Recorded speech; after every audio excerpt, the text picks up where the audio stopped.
नमस्कार। लिटकेन 2020 चैनल पर आप सभी दर्शकों का हार्दिक अभिनंदन। जैसा कि आप जानते हैं, हम एक सीरीज चला रहे हैं जिसमें विश्व के विभिन्न देशों में रह रहे भारतीयों से हम बातचीत करते हैं।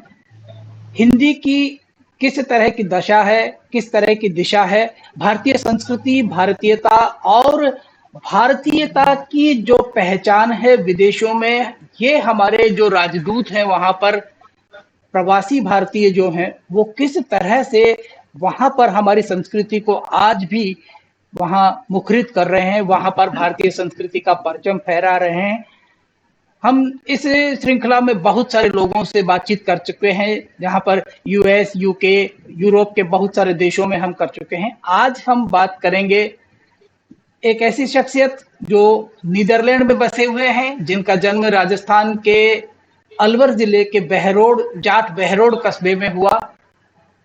7 सितंबर 1962 को इनका जन्म हुआ। शिक्षा के लिहाज से एमए हिंदी और एमए अंग्रेजी में इन्होंने किया। बहुत सारे काम इन्होंने भारत में रहते हुए किए और फिर विदेश में बस गए और आज डच, इतावली, अंग्रेजी जैसी कई विदेशी भाषाओं में बहुत अच्छे से लिखते हैं, बोलते हैं, धारा प्रवाह बोलते हैं, बल्कि हम ये कह सकते हैं। और इसके साथ ही साथ इनका जो एक लेखन का जो है, उसमें हमीर हमो एक अभी उपन्यास आ रहा है और इसके अलावा इन्होंने एक कविता संग्रह लिखा है, जब माँ बोलती है मैं चुप रह सुनता हूँ, जो अरुणाचल विश्वविद्यालय, राजीव गांधी अरुणाचल विश्वविद्यालय के पाठ्यक्रम में भी अभी सम्मिलित है। बहुत सारे राष्ट्रीय, अंतर्राष्ट्रीय पुरस्कार इनको मिले हैं, जिनमें से कुछ के नाम मैं जरूर लेना चाहूंगा। प्रवासी साहित्यकार सम्मान इनको 2019 और 2022 के लिए मिला है। विशिष्ट साहित्य संस्कृति सेवा सम्मान 2022 में, अंतर्राष्ट्रीय भारतीय भाषा सम्मान 2023, हिंदी गौरव सम्मान 2023 और अंतर्राष्ट्रीय साहित्य सेतु सम्मान 2023 इनको मिले हैं। साहित्य विश्व रंग जैसी अंतर्राष्ट्रीय पत्रिका जो नीदरलैंड से प्रकाशित होती है, उसके संपादक हैं। हमारे साथ दूसरे साथी और हैं, डॉक्टर संदीप अवस्थी अजमेर से हैं। डॉक्टर संदीप अवस्थी कथाकार हैं, उपन्यासकार हैं और साथ ही साथ इनके जो महत्वपूर्ण बात यह है कि पटकथा लेखक हैं, सिनेमा के लिए संवाद लेखक हैं और फिल्म निर्माण से भी अभी जुड़ रहे हैं। बहुत सारी तकनीक वहां मुंबई में रह के सीख रहे हैं और एक अच्छी बात है कि अभी 2 या 3 दिन पहले ही मुंबई प्रवास के बाद जयपुर, अजमेर लौटे हैं। संभवतः वापस इनका जाने का कार्यक्रम बनेगा और अभी कुछ एक इनका जैसा हमें पता चला था, एक फिल्म, शॉर्ट फिल्म भी बनाने का इनका एक अभी कार्यक्रम चल रहा है। हम दोनों का स्वागत करते हैं, डॉक्टर रामा तक्षक और डॉक्टर संदीप अवस्थी। आप दोनों का हार्दिक स्वागत, अभिनंदन आज के इस कार्यक्रम में। जी धन्यवाद योगेश जी। और मैं जोड़ना चाहूंगा कि जो संचालन कर रहे हैं योगेश कानवा जी, आप खुद भी बहुत अच्छे कवि, कथाकार और नाटककार हैं और बहुत विनम्र व्यक्ति हैं। योगेश जी का भी स्वागत करता हूं। हमारे साथ अभी पूर्णिमा कौशिक भी जुड़ी हुए हैं, रामनिवास रैगर जुड़े हुए हैं और कुछ हमारे कुछ और साथी जुड़ना चाह रहे हैं, हम इनको अब ये जोड़ते हैं।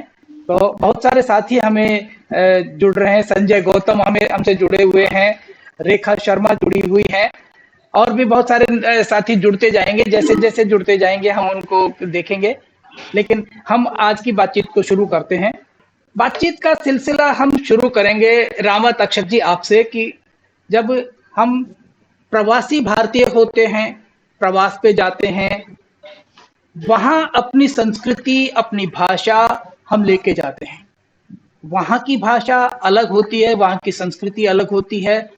दोनों में तालमेल बिठाना थोड़ा सा एक बार शुरू में हो सकता है, कहीं दिक्कत होती है, लेकिन वहां की संस्कृति में जाके रच बस जाना, भारतीय संस्कृति को उनके साथ रचा बसा देना और एक फ्यूजन कर देना दोनों संस्कृतियों का, क्या देख रहे हैं आप? चाहे नीदरलैंड की बात करें, चाहे इटली की बात करें, या 20 से अधिक देशों में आपने यात्राएं की हैं, आपका एक लंबा अनुभव आपका रहा है। डॉक्टर रामा तक्षक जी। बहुत बहुत आभार कान्हा जी, ये आयोजन ऑनलाइन करने के लिए। बहुत ठोस काम कर रहे हैं आप इस सीरीज को लेकर के चलने के लिए।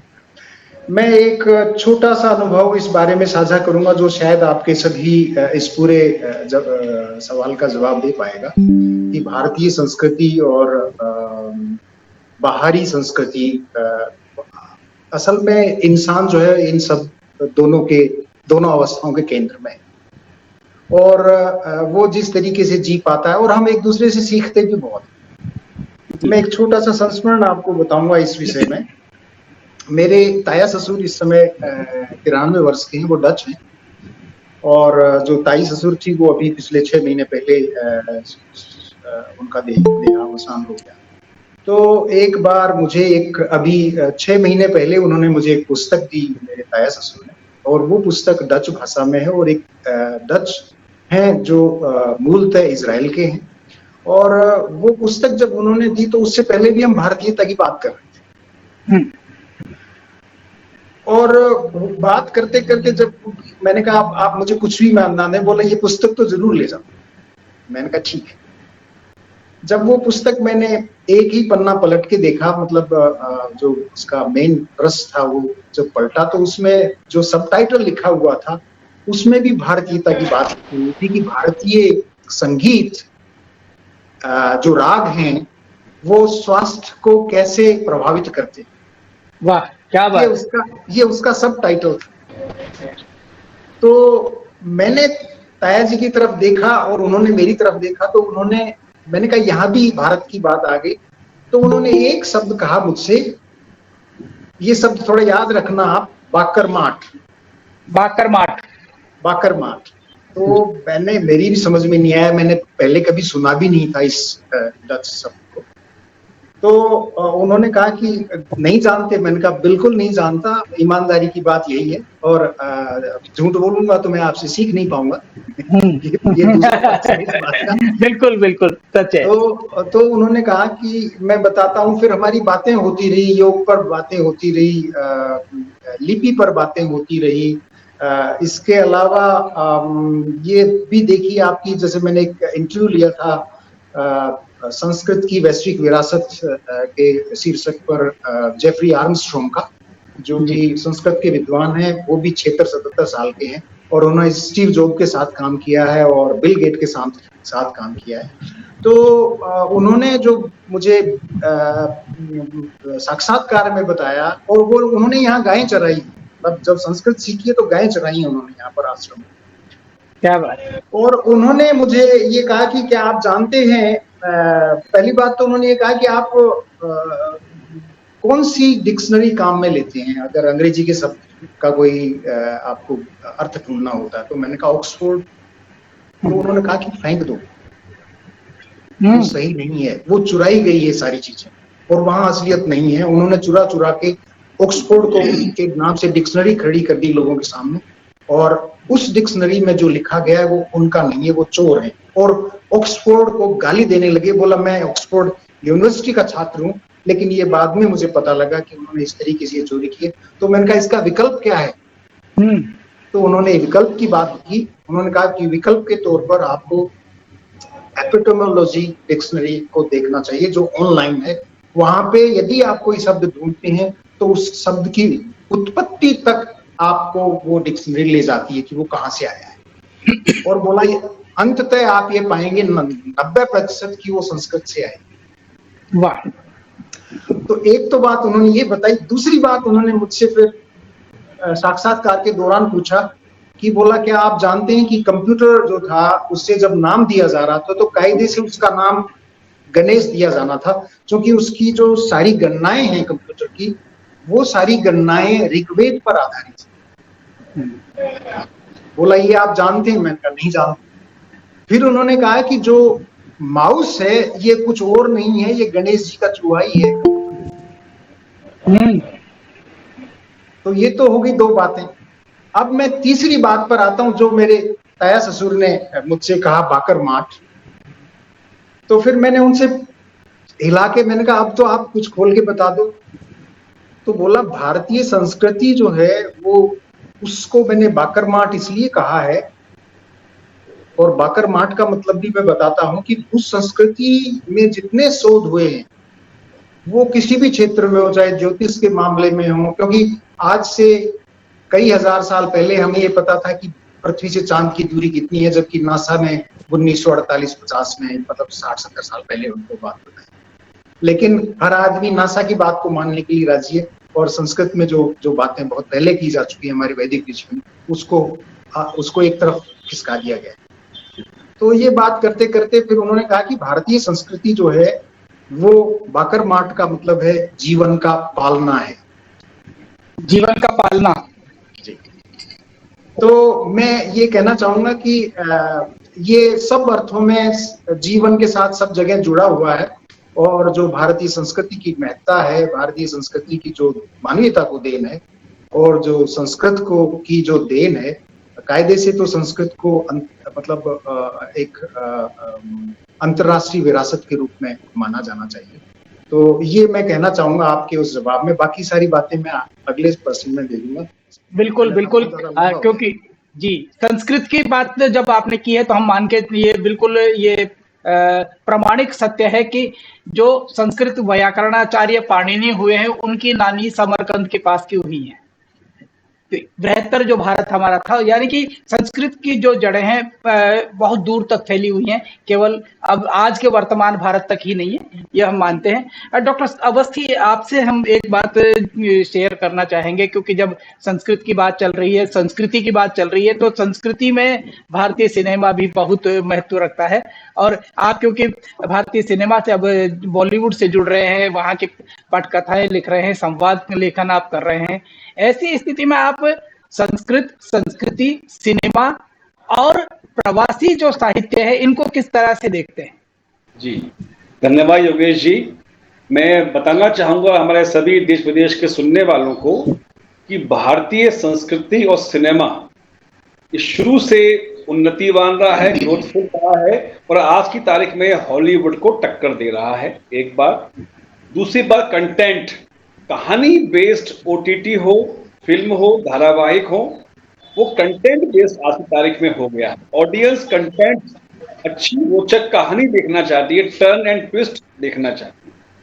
और इसके मध्य में हमारे फिल्मकार जो हैं, वो हम साहित्यकारों को, लेखकों को बाकायदा बुला रहे हैं और जोड़ रहे हैं। लेकिन मुझे कहने में संकोच है कि यहाँ हम लोग थोड़े से कम पड़ जाते हैं, क्योंकि हम शुरू से जानते हैं कि साहित्य लेखन से अपनी आजीविका नहीं चला सकते, हमें अपना घर संभालने के लिए दूसरा नौकरी फुल टाइम करनी पड़ती है। जैसे मैं एक प्रोफेसर भी हूँ, तो अब वो लोग चाहते हैं कि अब राइटर के तौर पे आप एस्टेब्लिश हो गए साहित्य जगत में या कहीं पर भी, अब वहां आइए, और वो कहते हैं कि आप 6 महीने, साल भर आप वहीं पर रहिए, और प्रोड्यूसर के खर्चे पर फिल्म पूरी ना हो जाए, राइटर वहीं रहे।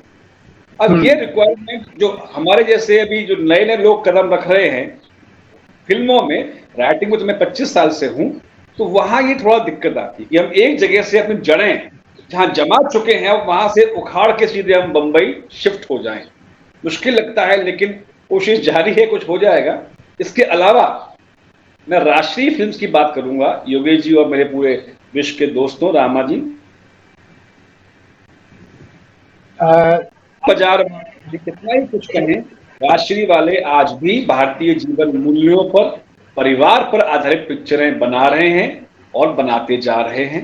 राष्ट्रीय के हमारे जो राजकुमार बड़जात्या जी हैं, कमल जी हैं, उनके पुत्र सूरज बड़जात्या जी हैं, वो लगातार अच्छा काम कर रहे हैं। तो इनके साथ साथ राष्ट्र की पूरी टीम है।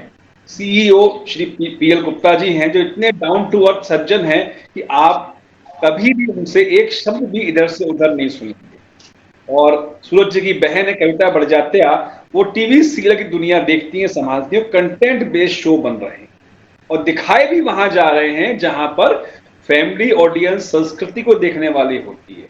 ये जी टीवी वगैरह पे उनके शोज नहीं आते हैं, नए नए चैनल्स पे आते हैं, ओटीटी पर आते हैं। दूसरी बात मैं जोड़ना चाहूंगा, प्रवासी साहित्य। प्रवासी साहित्य में बहुत बहुत काम हुआ है, और कई लोग कहते भी हैं प्रवासी साहित्य शब्द इस्तेमाल उचित है बजाय प्रवासी साहित्यकार कहने के। इसका उल्टा भी लोग कहते हैं। प्रवासी साहित्य क्या होता है? दरअसल जो व्यक्ति अपने मूल स्थान से, देश से दूसरे स्थान पर जाता है, वो प्रवासी हो जाता है। अब चूंकि योगेश जी भी जानते हैं, रामा जी भी समझते हैं और आप सब समझते हैं, हम जिस परिवेश में, माहौल में रहते हैं, उसी माहौल के मध्य में रहकर सृजन होता है। हमारे अनुभव, हमारी संवेदनाएं, हमारा देखना, चक्षु, वो सब उस माहौल को देखता है। और बरसों बरस रहने के बाद हर प्रवासी भारतीय व्यक्ति का ये होता है कि उसे पहले वहां जमना पड़ता है, दशक लग जाते हैं, दशकों लग जाते हैं, उसके बाद वो लेखन के साहित्य में उतरता है। पता नहीं क्यों विडंबना है हम सब की कि हम पहले अपनी रोटी दाल छत का इंतजाम कर लेते हैं, उसके बाद हम साहित्य में जमने की सोचते हैं।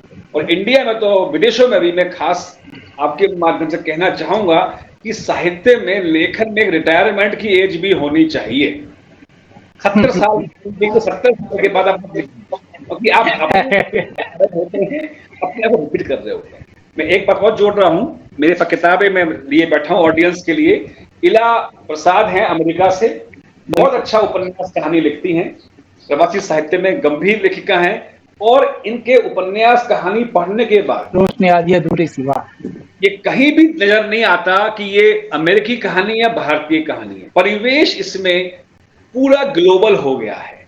इसी के साथ साथ अर्चना पेन्युली का प्रसिद्ध उपन्यास है वेयर डू आई बिलोंग। आप डेनमार्क में रहती हैं, भारतीय ज्ञानपीठ ने छापा है, बहुत रोचक कहानी होती है। जय वर्मा हमारी बड़ी बहन इंग्लैंड में रहती हैं और 7 कदम आपका कहानी संग्रह है और एक एक कहानी रोचक है इसकी। इसके अलावा पुष्पिता अवस्थी जी हैं, नीदरलैंड से ही हैं, नीदरलैंड में, बिल्कुल से बहुत ही रोचक ढंग से लिखा गया। और ये जो लेखन करती हैं, ये वास्तव में देश ओरिएंटेड है, समाज को प्रभावित करता है। कंतरा की बादाम और अन्य कहानियां, इनका अगला ये संग्रह नया आया हुआ है। इस सब में कंतरा के अर्थ है कॉन्ट्रैक्ट, जो मजदूर भारत से अंग्रेज कॉन्ट्रैक्ट के तहत लेते, उनकी कहानियां इसमें है शोध के। ये कुछ उदाहरण मैंने दिए कि जो प्रवासी साहित्य में अच्छा काम कर रहे हैं। इसके अलावा हमारे मित्र समान तेजेंद्र शर्मा है इंग्लैंड में, बिल्कुल। इसके अलावा आपके नाम सुना होगा आपने, 55 खंबे लाल दीवार की लेखिका उषा प्रियमवदा, बहुत एजेड हो, वो है, नई आ रही। अब हम आते हैं, जो आपका सवाल था उसका अगले हिस्से पे, फिल्मों में और संस्कृति में संबंध। तो मैं अनुराग कश्यप या आपके अन्य लोगों की बात नहीं करूंगा जो एक हार्डकोर क्रिमिनल बेस्ड सिनेमा बनाते हैं और समाज को गलत दिशा में भटकाते हैं। अन्यथा भारतीय सिनेमा, अभी गदर 2 सुपरहिट हुई है, ब्लॉकबस्टर हुई है। ओ माय गॉड जो एक लॉजिकल पार्ट 2 फिल्म है, वो भी हिट हुई है। और इसके अलावा राष्ट्रीय वाले भी अभी सितंबर के अगले महीने अक्टूबर में अपनी नई फिल्म सलमान खान के साथ शूट करने जा रहे हैं, उसकी पूरी तैयारी हो गई है, अगले साल वो फिल्म भी आ जाएगी। और संभव है, बताना चाहूंगा, हैं निर्देशक हैं, प्रोड्यूसर हैं अतुल कुमार गर्ग, वो भी अभी अभी कश्मीर में कहानियों का फिल्मांकन करके आए हैं और 12 कहानियों की सीरीज ओटीटी के लिए अभी शूट की है। उसकी डबिंग मिक्सिंग चल रहा है, बहुत जल्दी वो सीरीज आपको वेब सीरीज दिखाई देगी। तो ये कुछ काम भारतीय संस्कृति के लिए और समाज के लिए हो रहे हैं। और मैं कहना चाहूंगा, विश्व और भारत की बिरादरी से, सिनेमा बदल रहा है, भारत बदल रहा है, लेकिन ये पॉजिटिव वे में बदल रहा है, सकारात्मकता की ओर बढ़ रहा है। और जैसे हम दूर से देखते हैं, एक उदाहरण दे रहा हूं कि हम नीचे से देखते थे बरसों बरस तक कि चंदा मामा में वो चांद जैसी जुल्फे हो या चांद जैसी सूरत हो। अब जब हमारा खुद का चंद्रयान 3 23 अगस्त को वहां लैंड कर गया शाम को 6:45 बजे, अब हम देख रहे हैं कि चंद्रमा एक ऊबड़ खाबड़ मैदान जैसा है, वहां खड्डे हैं, पत्थर हैं, चट्टान है। तो ये दृष्टिकोण का फर्क है। अब चांद सा चेहरा नहीं कहेंगे कोई भी, हमें कुछ अलग दिखता है और जब आपको देखते हैं वो अलग होता है, खूबसूरती का एहसास है। यही हमारी संस्कृति की विशेषता है। और जैसे रामा जी ने कहा, कंप्यूटर की बाइनरी पद्धति हमारे वेदों से ही उठाई गई है, ली गई है। और हमने बरसों पहले ही बता दिया था, सैकड़ों हजारों साल पहले, चंद्रमा से सूर्य की और पृथ्वी से सूर्य की गणना और कैलकुलेशन। जयपुर में तो बाकायदा राजा जयसिंह थे, वो खुद ही बहुत अच्छे खगोलज्ञ थे, और बिल्कुल बाद में डेवलप हुआ है। तो भारतीय संस्कृति पे, भारतीय होने का हम सबको गर्व है, हम सबको स्वाभिमान है इसको। बिल्कुल। और हम भारतीय होने के नाते अपनी संस्कृति पे गर्व करना भी हमें चाहिए, क्योंकि एक जगह की संस्कृति नहीं है, ये सार्वभौमिक संस्कृति सी बनती जा रही है, ऐसा प्रतीत हो रहा है। क्योंकि किसी भी देश में जाएंगे वहां भारतीय संस्कृति का अलग स्वरूप देखने को मिलता है। चाहे हम डेनमार्क की बात करें, नीदरलैंड की बात करें, जावा, सुमात्रा और बहुत बहुत सारे फिजी की बात करें, वहां जो भारतीय बसे हुए हैं, उन्होंने अपनी संस्कृति को आज भी संजोए रखा है। रामा जी, जब आप इतावली में बोलते हैं, तो क्योंकि एक जब हम विशेष तौर पे जब हम भारतीय हैं और जो हमारी मातृ बोली होती है, भाषा की आप बात नहीं कर रहा हूं, पहले बोली की बात कर रहा हूं, उस मातृ बोली में हम सोचते हैं, मातृभाषा में जाते हैं और उसका रूपांतरण दूसरी भाषा में हम करते हैं। क्योंकि आप बहुत सारी भाषाओं को एक साथ आप बोलने में महारत हासिल रखते हैं, की हुई है आपने। आप इतावली बोलते हैं, जब डच बोलते हैं, अंग्रेजी बोलते हैं, या फिर भारतीय बोलते हैं, बुंदेलखंडी बोलते हैं, हरियाणवी बोलते हैं, राजस्थानी बोलते हैं। सोचने के लिए जब लेखन की बात आती है, तो आपका पहला जो सोच होता है वो किस बोली, किस भाषा में उपजता है, चाहे आप इतावली बोलने के लिए कहें या डच बोलने के लिए कहें? जी, मैं पहली बात तो धन्यवाद देना चाहूंगा मेरे सहोदर भैया संदीप जी को, कि उन्होंने बहुत सारी बातें भारतीय संस्कृति और भारतीय फिल्म जगत के बारे में बताई। जहां तक बात है बहुभाषी होने का, के बहुत फायदे हैं और कभी कभी नुकसान भी हो जाता है। फायदा, पहली बात तो मैं आपका सवाल का जवाब ये दूं कि जितना भी मन के तल पर जो बातें जमी हुई हैं, जो बातें खड़ी हुई हैं, जो बातें उगी हुई हैं, वो मातृभाषा में ही हैं। और वो कभी बोली में जन्म लेती हैं, तो कभी मातृभाषा हिंदी में जन्म लेती है, राजस्थानी में जन्म लेती है। और एक और जो बात है वो ये है कि विभिन्न बोलियों को जानने, उनके मुहावरों को जानने से ये फायदा होता है कि जब कोई वैसा अवसर आता है जिसमें कोई बात कही जा रही होती, तो वो मुहावरे लोगों की भी उभर के दिमाग में आती है। वहां जाने के बाद, हालांकि घर में तो हम वही राजस्थानी और गांव की भाषा बोलते हैं, लेकिन कई बार ऐसा होता है जब हम ट्रफल ढूंढने के लिए ना जंगलों में जाते हैं, तो वहाँ इटालियन गाइड साथ होता है और 2-3 दिन तक हम वहीं रहते हैं, 4 दिन तक या 10 दिन बाद वापस हॉलैंड लौट रहा होता हूँ। तो उस समय जब मैं कोई बात बोलता हूँ, तो वो बहुत सी बार ऐसा होता है कि वो इटालियन भाषा पहले आ जाती है। तो मेरी पत्नी ये कहती है कि बोल क्या रहे हो। अधिकतर तो मातृभाषा ही सबसे पहले जन्म लेती है विचार के रूप में, आपके मन के तल पर, मस्तिष्क के तल पर और विचार के तल पर। कई बार ऐसा होता है कि जब वो कोई विचार आ रहा है, उसका समानार्थक शब्द या समकक्ष शब्द दूसरी भाषा में हमको नहीं मिल पा रहा है, तब उस उलझन में, उस उहापोह में क्या करते हैं? नहीं, ऐसा भी होता होगा। जी जी जी, बिल्कुल बिल्कुल। क्योंकि देखिए, सबसे बड़ी जो बात है वो ये है कि जब आदमी, जैसे मैं पहले, मतलब 25-30 साल पहले वहां गया, तो हम एक बड़ा सधा सधाया, बना बनाया अपनी दीवारें अपने साथ लेके चलते हैं। अपना जो लगेज है जीवन का, जो जो जो बैकपैक है, वो साथ रहता है हमेशा। लेकिन अगर आदमी थोड़ा थोड़ा खुलता है दूसरी संस्कृति के प्रति, तो वो उस थैले का वजन घटता चलता है। और उस घटने का फायदा ये होता है कि फिर वहां की चीजें उन जगहों पर स्थान लेती हैं। और मैं एक छोटी सी बात जैसे बताऊं कि जैसे पहले 20-30 साल पहले हम यहाँ किसी अपने भारतीय समाज में महिला को हाफ पैंट में नहीं पहने देखते थे। आज आम बात हो गई है और बहुत बढ़िया बात। लेकिन जब मैं वहां गया और जब मैंने वहां हाफ पैंट में लोगों को देखा, तो तब मेरी समझ में आने लगा कि वाकई जो शरीर पूरे 6 महीने तक कपड़ों में बंद रहता है, और यदि सूरज की पहली किरण मिल जाए तो वो फिर कपड़े उतारने की सोचता है सबसे पहला। वहां कोई सेक्स से संबंधित या काम से संबंधित, कामुकता से संबंधित कोई बात नहीं होती। तो ये जो वर्जनाएं, ये टूटना शुरू होती है, वो बोझ घटना शुरू होता है। मैं एक छोटा सा उदाहरण देता हूँ आपको कि जब दिसंबर, जनवरी, फरवरी, मार्च के महीने की जो अंधकार है कायदे से नीदरलैंड या और दूसरे उत्तरी यूरोप के देशों में।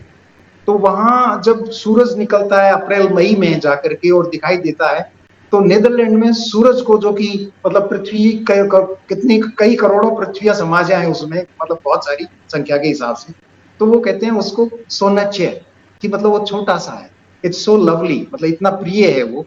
तो वो फिर अपने टी शर्ट उतार के और फिर सूरज के को ही पूरा ताप करते हैं। और ये बात उस समय मुझे समझ में नहीं आई थी जब मैंने पहली बार देखा, क्योंकि जब मैं यहाँ से गया तो 360 365 दिन पूरा सूरज यहाँ देखते हैं, तो अपन तो बचने की कोशिश करते हैं। और वहां जब ये देखा तब मुझे समझ में आया कि अरे ये क्यों अपने कपड़े उतार देते हैं, क्यों सूरज की इतनी चाह है इनमें। और वो मैंने भी बाद में उसी बात का अनुसरण करना शुरू किया, और बहुत स्वाभाविक बात थी। क्योंकि जाहिर सी बात है, जब इतने 4 महीने 5 महीने लगातार बहुत कम रोशनी या कम धूप में हम रहेंगे, तो सूरज की धूप की चाह स्वाभाविक है, और वो वहाँ उनकी जीवन शैली स्वाभाविक सी लगती है। संदीप जी भी हमारे साथ बैठे हैं। संदीप जी, जब हम भारतीय संस्कृति की बात करते हैं और विदेशी संस्कृति की बात करते हैं, एक बहुत प्रचलित सा वाक्य आजकल लोगों की जबान पे चढ़ गया है, भारत में संस्कृति का जो एक संक्रमण काल आ गया है और लोगों पर पाश्चात्य संस्कृति का रंग चढ़ गया है। हम तो पता नहीं यूरोपियन हो रहे हैं या अमेरिकन हो रहे हैं या क्या, लेकिन क्या वाकई हम सांस्कृतिक संक्रमण के दौर से गुजर रहे हैं? क्या वाकई हमारे ऊपर किसी दूसरी संस्कृति का असर आ रहा है, या हम अपने आप को कहीं ना कहीं जो हम आज से 1000 साल पहले 2000 साल पहले थे उस रूप में वापस हम ले जाने का प्रयास कर रहे हैं? मैं इस बहुत अच्छे सवाल के लिए योगेश जी को धन्यवाद देता हूं। बहुत महत्वपूर्ण सवाल पूछा आपने। दरअसल संस्कृति जुड़ी हुई है सीधे सीधे मनुष्य के सर्वाइवल से। यदि वो सर्वाइव कर लेता है बहुत ढंग से, अपने आप को जीवन में स्थापित कर लेता है, तब वो सांस्कृतिक पक्ष को मजबूत करता है। अभी इन दिनों हम देख रहे हैं कि आईटी सेक्टर की या अन्य सेक्टर की बाढ़ आई हुई है, और ये अभी आंधी चलेगी अभी और। तो इसमें जो संस्कृति है आईटी सेक्टर वाला, जो रोजगार का अपॉर्चुनिटी है, वहां आप अपने जो मूल वेशभूषा है, जैसे साउथ में वो पीछे लुंगी पहनते हैं सफेद रंग की, ऊपर कोट पहन लेते हैं नेपाल के जैसे, या हमारे राजस्थान में जो है पगड़ी बांध लेते हैं और वो अंगरखा पहन लेते हैं, धोती कुर्ता। इस वेश में तो आज का नौजवान या महिलाएं जा सकती नहीं है। तो उन्हें रोजगार के लिए, अपने सर्वाइवल के लिए वो संस्कृति अपनानी पड़ती है, छद्म होती है, और ये छद्म रूप में ही आती है। यानी जो आपका सवाल था, संक्रमण बिल्कुल नहीं हो रहा है, रोजगार के दबाव में उनको वो करना पड़ रहा है। लेकिन मूल रूप से अपनी छुट्टियों में, अपने पारिवारिक समारोह में आप देखें, बहुत ही अच्छा माहौल मिलता है भारतीय। एक बात।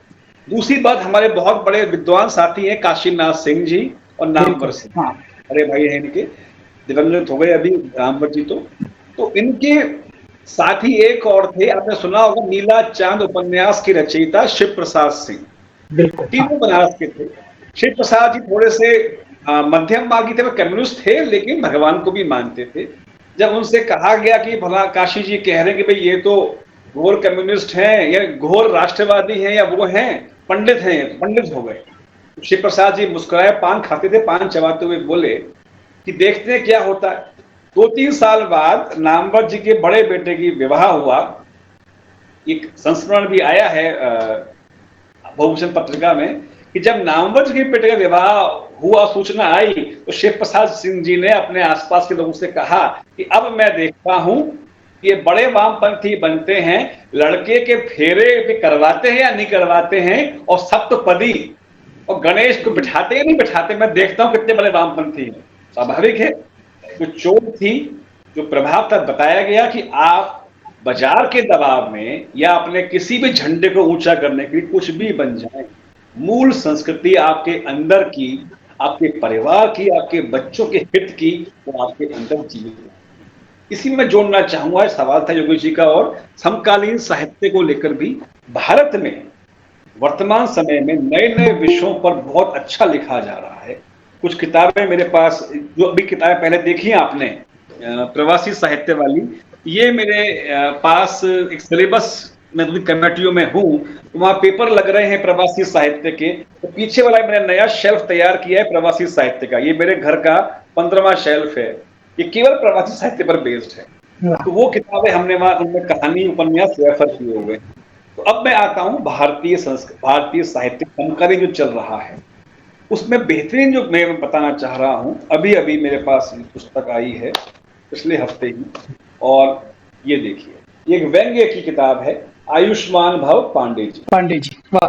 ललित जो संपादक इसके लेखक हैं वो बड़े अच्छे व्यंग्यकार भी हैं, बड़े अच्छे व्यक्ति भी हैं, ललित जी। ये NBT नेशनल बुक ट्रस्ट के भी संपादक हैं और बड़ा अच्छे ढंग से विभिन्न विधों पर व्यंग्य लिखा है। किताब बहुत पठनीय है, रोचक है। इसके अलावा हमारी बहन समान मैं वेरिएशन दे रहा हूँ, घर की औरतें और चांद, रेणु हुसैन समकालीन भारतीय साहित्य में चमकता हुआ नाम है, दिल्ली से है, बिल्कुल। गजल और गीत संग्रह है। इसका लोकार्पण पिछले ही महीने इंडिया इंटरनेशनल सेंटर में हुआ था। मैं वहां आमंत्रित था, लोकार्पण मंडोई जी ने और हमने साथ में किया था। इसके अलावा ये आश्चर्यजनक किताब मेरे पास आई है, चोचलाबाद, सूर्य प्रसाद दीक्षित जी, बहुत गंभीर प्रोफेसर, अध्येता और आलोचक रहे हैं। इसमें इतने गंभीर विषयों पर व्यंग्य किए गए हैं कि आप बरबस ही मुस्कुरा उठते हैं। और जो व्यंग्य का उद्देश्य है, परीक्षा के ऊपर जिस तरह से वो होती है, मॉब नकल होती है, उस पर व्यंग्य किया गया है। गेस्ट अतिथि कैसे आते हैं और आयोजक किस तरह से सबको भूल करके अतिथि VIP यदि मंत्री है ये पीछे उसी के लग जाते हैं। विषयों पर लिखा हुआ है इसमें। एक और किताब जो बहुत ही युवा पीढ़ी को पढ़नी भी चाहिए अपनी जड़ें जानने के लिए, वो है मत्स्य गंधा, योगेश जी की पुस्तक है और मैंने इसको कल ही आधा पढ़ लिया है। बहुत रोचक ढंग से हमारी संस्कृति को, भारतीय को बताती है। लेकिन मैं जोड़ना चाहूंगा कि ये चारों पुस्तकें या हर महीने 4 किताबें युवा पीढ़ी पढ़े तो समय कैसे लाए? तो समय का उपाय ये है, एक पढ़ना क्यों चाहिए? पढ़ना इसलिए चाहिए हम सभी को, युवा पीढ़ी को खासकर, ये हमारे दिमाग को, माइंड को और हार्ट को रिफ्रेश करता है। हम अपनी ग्रोथ के हिसाब से कपड़े बदलते जाते हैं, बड़े होते जाते हैं, हमारे कपड़ों का स्टाइल बदलते जाता है। वैसे ही ब्रेन जब डेवलप होता है, ब्रेन बढ़ने लगता है, तो उसकी खुराक क्या होगी, दिमाग को न्यूट्रिशन क्या देंगे आप? वो है किताबें, थॉट्स, विचार। किताबें पढ़ने से अच्छा, थॉट्स को लेने से अच्छा दिमाग की एक्सरसाइज कुछ नहीं है। आप एक अच्छी किताब पढ़िए, एक अच्छा किताब आपको पूरी की पूरी ब्रेन की एक्सरसाइज कराएगा, थकान से मुक्ति देगा और साथ में आपको एक पॉजिटिव आइडियोलॉजी देगा, पॉजिटिव कॉन्सेप्ट देगा और ये संतोष तो देगा ही देगा कि हमने अपनी भारतीयता को, अपने समाज को, अपनी संस्कृति को और जाना पहचाना। 2 नाम और लूंगा जो वर्तमान समय में अच्छे चल रहे हैं, लिख रहे हैं। एक हमारे बड़े बुजुर्ग डॉक्टर हैं, हार्ट स्पेशलिस्ट हैं, ज्ञान चतुर्वेदी जी। उनका व्यंग्य उपन्यास लगातार लोग उसका इंतजार करते हैं। अभी अभी नया उपन्यास आया है, आप देखिएगा, वाणी से आया है। इसके अलावा एक खास नाम जो सबको पढ़ना भी चाहिए, देखना भी चाहिए, वो है मैत्रेयी पुष्पा।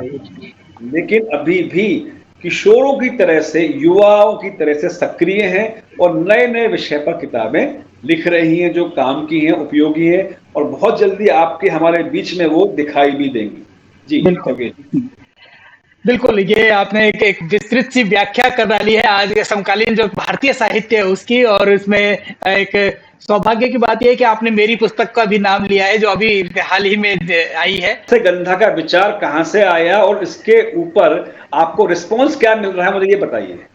हाँ, देखिए, मत्स्य गंधा का विचार दरअसल जब हम कोई टीवी सीरियल देखते हैं या कोई फिल्म देखते हैं, कहानी देखते हैं, यदि हम एक विश्लेषक के दृष्टिकोण से देखते हैं या हम लेखक के दृष्टिकोण से देखते हैं, तो कहीं ना कहीं आपके जहन में कोई बात, कोई ऐसी एक आइडिया एक क्लिक होता है कि हाँ यार, ये क्या चीज है। जब मैं धारावाहिक महाभारत देख रहा था, दूरदर्शन पे जब आया करती थी, उन दिनों ये चरित्र बार बार मेरे को जहन में आता था कि सत्यवती, क्योंकि शांतनु की पहली पत्नी गंगा थी, गंगा पुत्र भी थे, लेकिन जब सत्यवती के लिए एक ऐसी उम्र में, जब 50 पार की उम्र उस वक्त शांतनु की थी, क्योंकि युवा वह हो चुके थे देवव्रत जो उनके पुत्र थे, और उस अवस्था में भी व्यक्ति इतना आसक्त हो सकता है और वो आसक्ति इस हद तक जा सकती है कि देवव्रत को भीष्म बनना पड़ता है। तो मुझे आया कि ऐसी क्या वजह थी कि एक मत्स्यगंधा लिए कोई स्त्री जो बाद में सुगंधा बन गई हो, गंधकाली, गंध कस्तूरी या योजन गंधा के नाम से जानी गई हो। इसी पर मैंने एक रिसर्च करना शुरू किया और मुझे थोड़ा सा ये जरूर वक्त लगा, 5 वर्ष उसको लिखने में लगे, लेकिन उसके लिए जरूरी था कि मैं प्रामाणिक चीजें लेके आऊं, सही चीजें लेके आऊं, और उसके लिए मुझे महाभारत की प्रतियां खरीदनी पड़ी।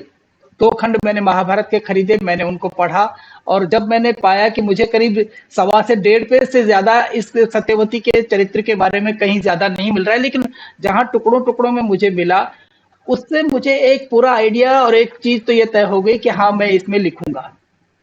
और जब मैंने लिखना शुरू किया तो आज आपके हाथ में ये मत्स्यगंधा है, और इसमें प्रयास किया है कि कुछ वैज्ञानिक दृष्टिकोण भी रखे जाएं, क्योंकि मेरा मानना है कि जो भी हमारे पौराणिक ग्रंथ हैं, जिस रूप में हमें शुरुआत की होगी किसी भी मनीषी ने उस वक्त, क्योंकि श्रुत साहित्य था, लेखन उस वक्त नहीं हुआ करता था। जब श्रुत साहित्य था, एक पीढ़ी से दूसरी पीढ़ी में हस्तांतरित होते गया, तो कहीं ना कहीं कुछ चीजें छूटी, कुछ चीजें जुड़ती गई हैं, ऐसा मेरा व्यक्तिगत तौर पे मानना है। और जब इन्हीं चीजों में जुड़ती गई हैं, घटती गई हैं, तो वहां कुछ चीजें ऐसी हैं जो अवैज्ञानिक और अतार्किक भी लगती हैं।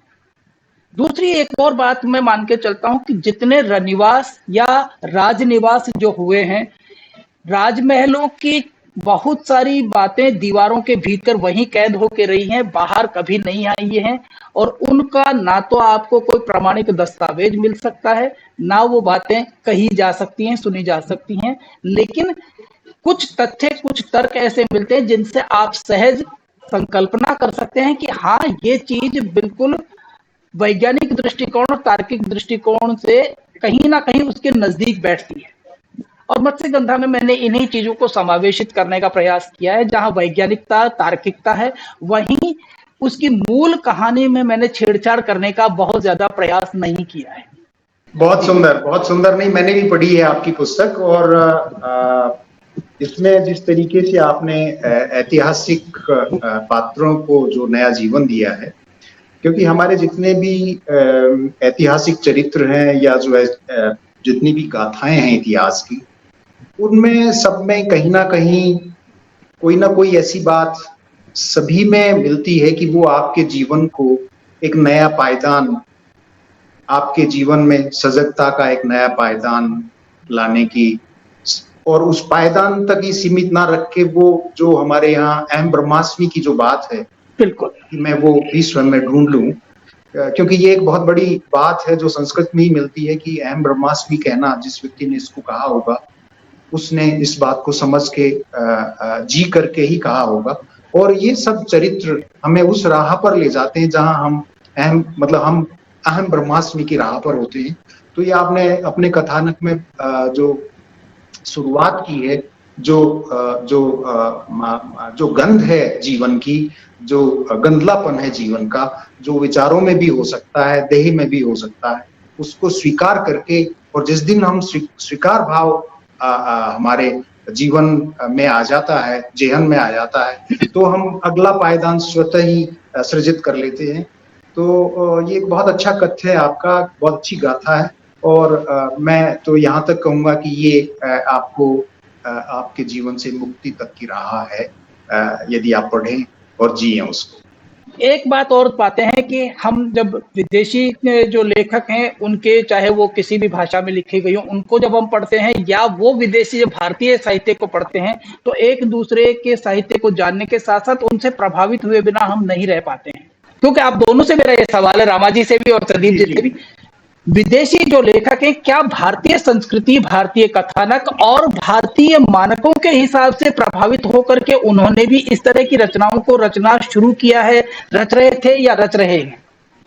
जी मैं एक दो बातें बताना चाहूंगा आपको कि जहां तक जो लेखन की आपने संदीप जी ने बहुत सारे मेरे मित्रों का नाम लिया, इला प्रसाद का नाम लिया, अर्चना जी का नाम लिया, पुष्पिता जी, सुस्मिता जी, जो हमारे बीच अब नहीं रही, तेजेंद्र जी, और बिल्कुल। धर्मपाल जी भी बहुत अच्छा व्यंग लिख रहे हैं, हंसादीप भी बहुत अच्छा लिख रही हैं, शैलजा सक्सेना भी हैं।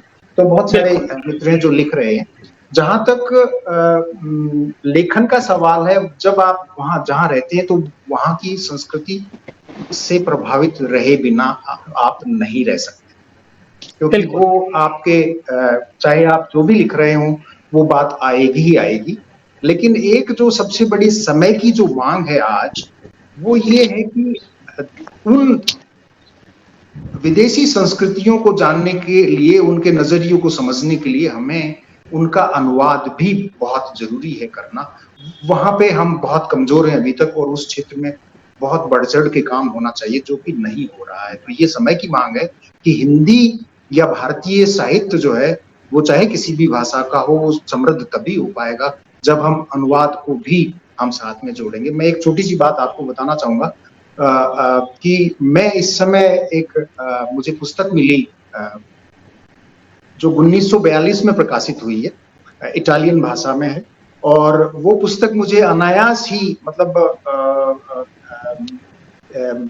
एक पुस्तक थी जो 1912 की है, और वो तो इटालियन कवि की थी, लेकिन मेरा मन कुछ भरा नहीं उस पुस्तक को खरीदने के बाद।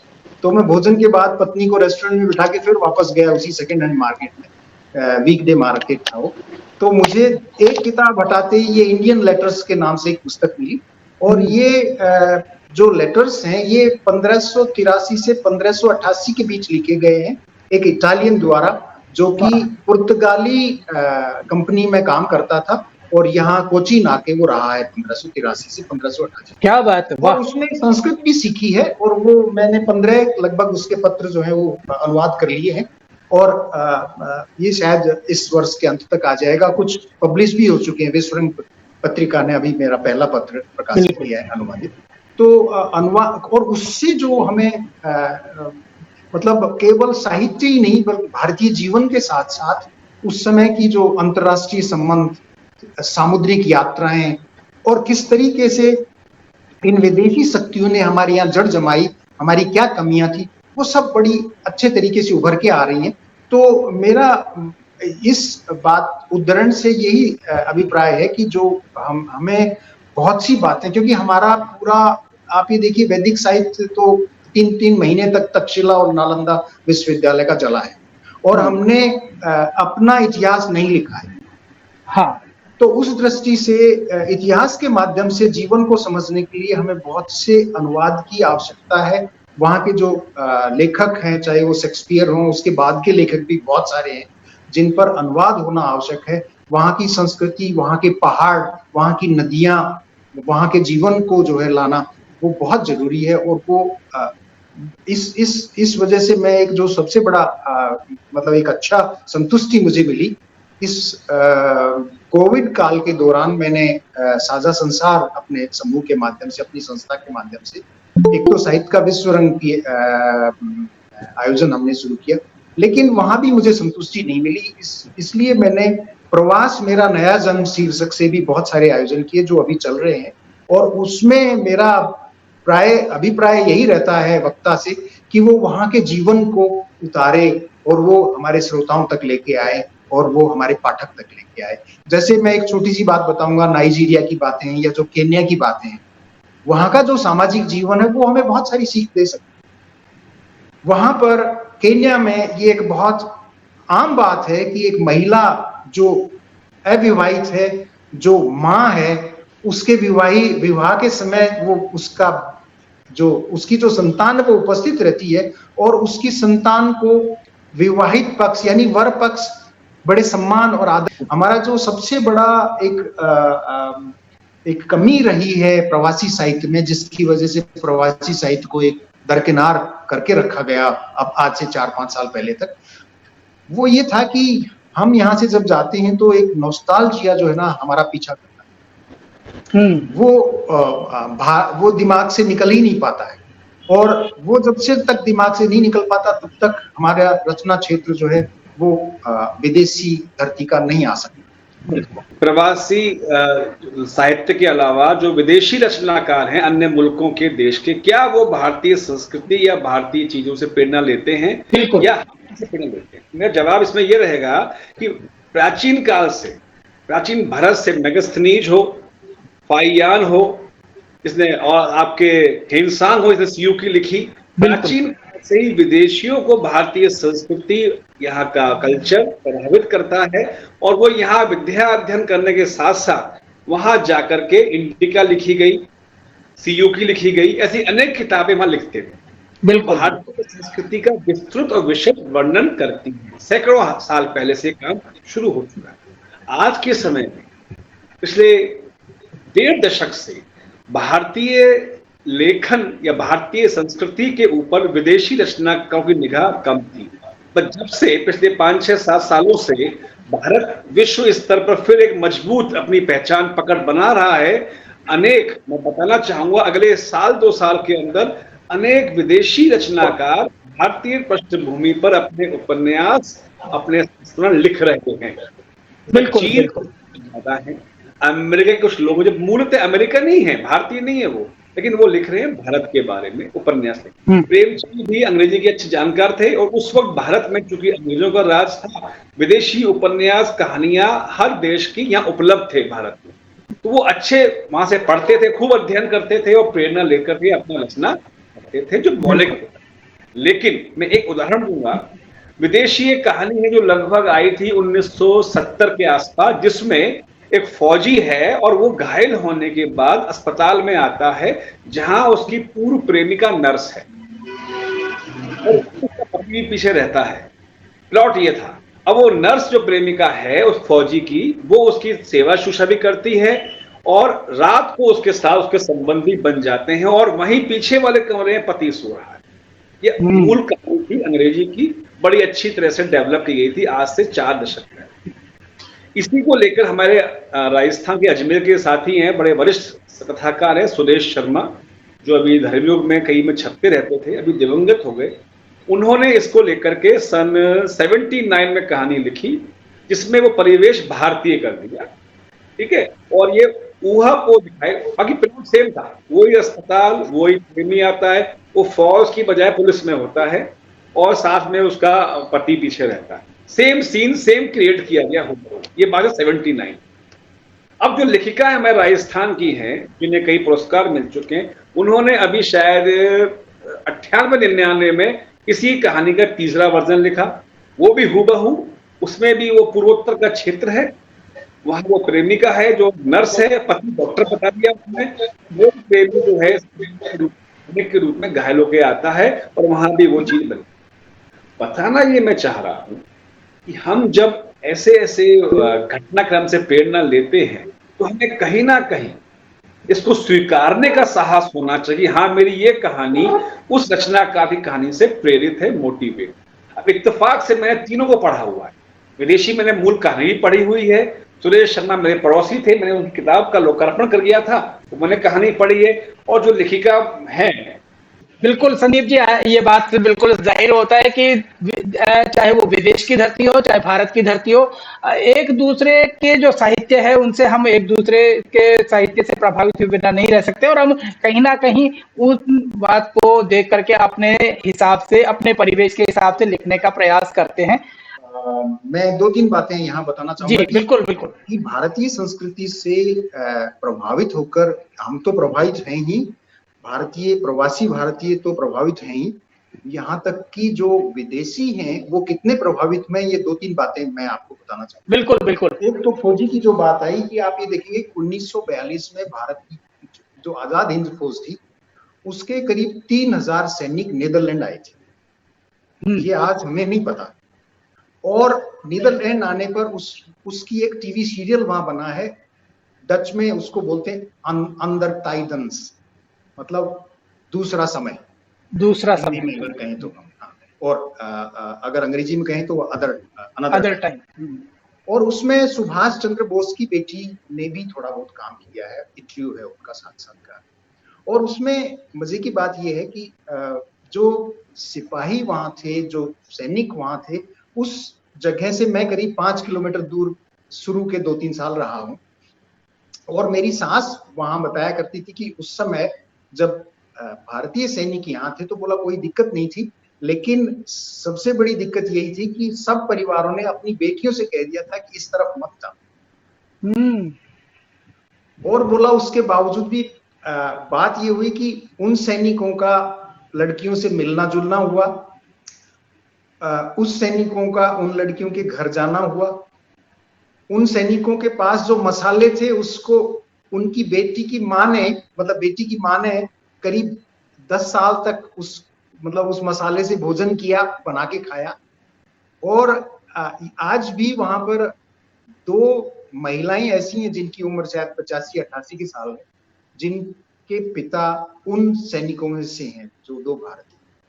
तो इस तरह की कहानियां हैं जो वहां पे टीवी सीरियल में हुई है। दूसरी बात मैं आपको बताना चाहूंगा कि लाइडन जो यूनिवर्सिटी है, वो यूरोप की सबसे पुराना विश्वविद्यालय है लाइडन, नेदरलैंड का, जहां आइंस्टाइन भी पढ़े हैं।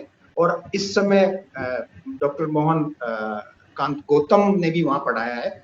और उसके अलावा अभी मेरे मित्र हैं देवदीप मुखर्जी, उनका बेटा भी वहां प्रोफेसर नियुक्त हुआ है। तो उस यूनिवर्सिटी में डॉक्टर कर्न थे, जो मेरे ख्याल से 17वीं शताब्दी की बात है। उस समय जो नेदरलैंड की स्थिति, उसमें ये सवाल उठाया था कि यहाँ पर संस्कृत की पीठ होनी चाहिए। ये क्या बात है। तीसरी बात मैं आपको ये बताना चाहूंगा कि टी.एस. एलियट, जिसको हम सब जानते हैं, सबने थोड़ा बहुत पढ़ा भी है उनके बारे में, उनको शायद 1948 या 49 में नोबेल पुरस्कार भी साहित्य का मिला था। उनकी एक कविता है द वेस्टलैंड। उस कविता का उन्होंने जो अंत किया है वो किया है ओम शांति शांति शांति। वाह, क्या बात है। तो और उन्होंने एक बात जो और मूल कही है टी.एस. एलियट को, यहाँ मैं कोट करना चाहूंगा क्योंकि वो दर्शन शास्त्री भी थे, संस्कृत के विद्वान भी थे। वो उन्होंने ये कहा भारतीय दर्शन को पढ़कर कि जो पाश्चात्य दार्शनिक हैं वो भारतीय दार्शनिकों के सामने केवल प्राथमिक शाला के छात्र। वाह जी, आप पढ़िए। तो हम चाहेंगे कि एक एपिसोड हम इसका दोबारा और लेके आए, इसी कड़ी को आगे हम बढ़ाएंगे। साथ में हम प्रयास करेंगे पुष्पिता जी जो नीदरलैंड में, उनको भी जोड़ने का, या दूसरे मित्र जो दूसरे देशों में, तो हम जोड़ करके एक साथ हम इनको एक ही मंच पे लाने का प्रयास करेंगे। लेकिन फिलहाल हमें आप सबसे इजाजत लेनी होगी क्योंकि समय हो गया है। आप रामा तक्षक जी, संदीप जी, आपका बहुत बहुत आभार। और इसके साथ ही जो हमारे साथ में जुड़े हुए हैं, माधवी जी, रितु जी, रामनिवास जी, सेडू राम जी और रश्मि जी, और दूसरे जो अभी हमें छोड़ चुके हैं, उन सभी का हार्दिक आभार। आप देखते रहिए लिटकेन 2020 चैनल। तो ये थी हमारी आज की बातचीत डॉक्टर रामा तक्षक और डॉक्टर संदीप अवस्थी से समकालीन और प्रवासी साहित्य पर। हमें उम्मीद है ये बातचीत आपको जरूर पसंद आई होगी, क्योंकि ऐसी बहुत सारी रोचक जानकारी हमें मिली है प्रवासी साहित्य के लिए और भारतीय साहित्य और भारतीय सिनेमा के बारे में भी, जो शायद हमारी जानकारी में नहीं थे। आप इसी तरह से हमारे चैनल को देखते रहिए, बहुत सारी बातें हम इसी तरह की लेके आते रहेंगे। लिटकेन 2020 चैनल से अब हम यहाँ इजाजत लेना चाहेंगे। योगेश कानवा को दीजिए अनुमति। नमस्कार।